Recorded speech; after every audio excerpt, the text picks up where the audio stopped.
والسلام علی من لا نبی بعد اما بعد۔ سامعین کرام، دروس سیرت میں آج کے درس کا عنوان ہے عمار بن یاسر کو تکلیفیں پہنچانا۔ عمار بن یاسر رضی اللہ عنہ بنو مخزوم کے غلام تھے۔ انہوں نے اور ان کے والدین نے اسلام قبول کیا تو ان پر قیامت ٹوٹ پڑی۔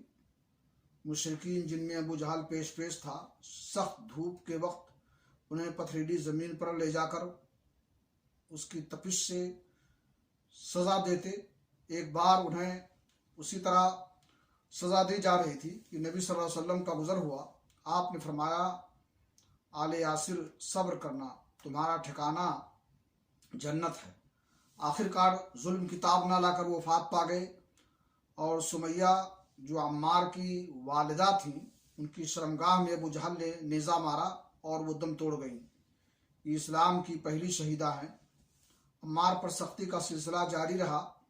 انہیں کبھی دھوپ میں تپایا جاتا تو کبھی ان کے سینے پر پتھر رکھ دیا جاتا اور کبھی پانی میں ڈبویا جاتا۔ ان سے مشرکین کہتے تھے کہ جب تک تم محمد کو گالی نہیں دو گے یا لات و عزا کے بارے میں کلمہ خیر نہ کہو گے، ہم تمہیں چھوڑ نہیں سکتے۔ عمار نے مجبوراً ان کی بات مان لی۔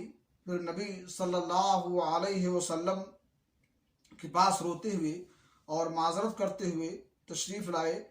اس پر یہ آیت نازل ہوئی، من کفر باللہ من بعد ایمانہ الا من اکرہ وقلبہ مطمئن بالایمان۔